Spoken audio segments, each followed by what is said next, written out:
Do you feel like everyone else on YouTube is doing better than you? Well, that's a very common, normal feeling to have. It's called imposter syndrome. And I think imposter syndrome is my middle name. I think I'm a master at that. I seem to use it on a daily basis. In fact, I'm feeling it at this very moment while I'm talking to you on the camera. What you're probably doing is comparing yourself to other YouTubers that are more advanced, more ahead. Now, this could be the worst thing for your channel's growth, all right? Let's talk about this.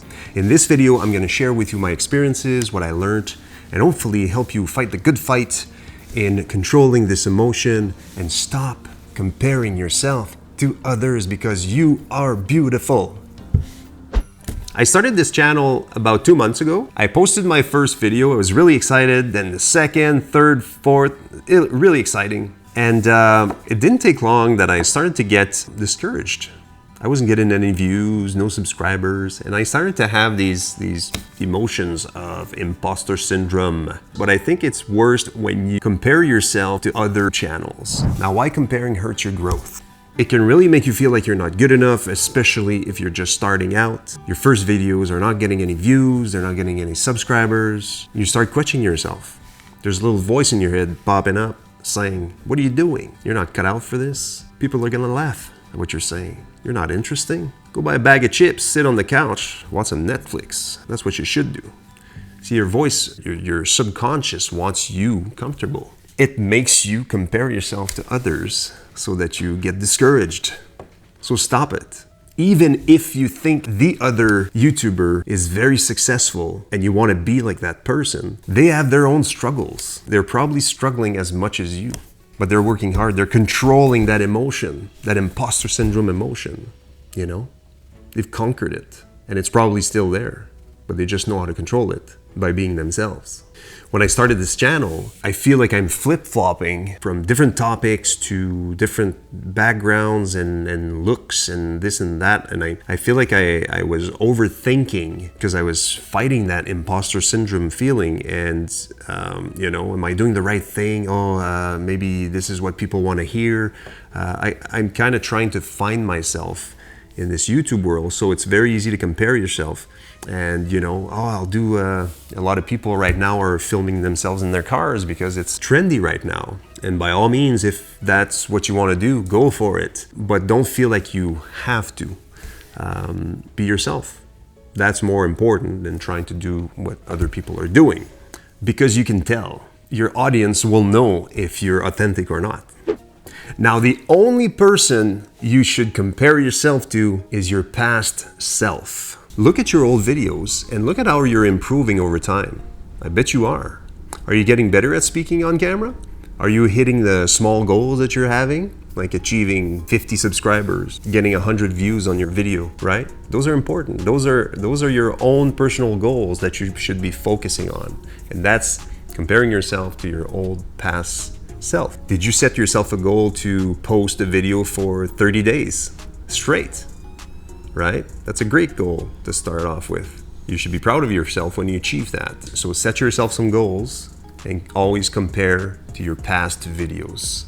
They will improve over time. You will improve as a person and you will improve your production as well. And you're gonna bring more value to your audience the more you have that mindset. Here's a hard one for me, but very important. You have to embrace what makes you unique.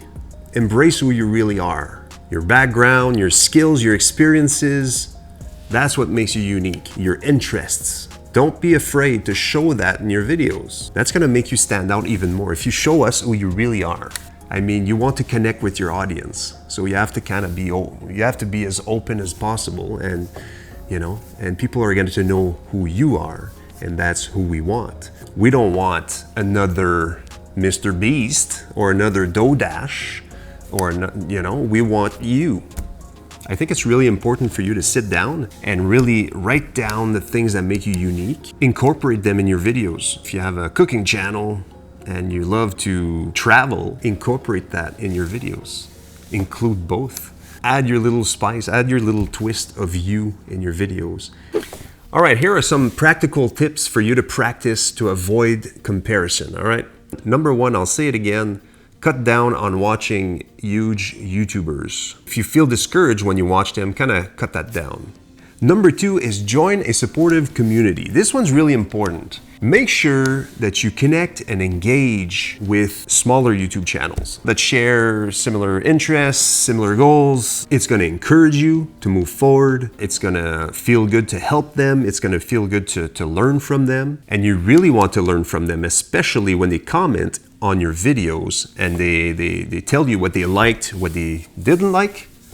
You want to use that to help you guide yourself in the right direction to grow your channel. They'll help you find yourself so you stop comparing yourself to others. So a really important one, engage and connect and have fun doing it. Third tip is always to celebrate small wins. You don't need to celebrate when you get 1 million subscribers. You can celebrate when you get 10 subscribers. You can celebrate when you learned how to create a thumbnail from an editing software or something. You can share that in community posts. You can celebrate that. You can celebrate 1,000 views. Make sure that you celebrate all your mini goals because you're winning against yourself. You're winning against your past self. So now you're not comparing yourself. You're not competing with the big ones or any other one. You're competing with yourself. All right, guys, remember that everyone's YouTube journey is different. Everybody grows at a different pace. It's not an overnight success. The key is to grow strong, steady, and have fun doing it. Share in the comments below one thing that you're really proud of that you've achieved lately on YouTube. And if you found value in this video, guys, please consider hitting the subscribe button. I would really appreciate it. And if you're interested, you can watch this video of mine, Courage Before Confidence, to help you grow even more. Cheers, guys. Later.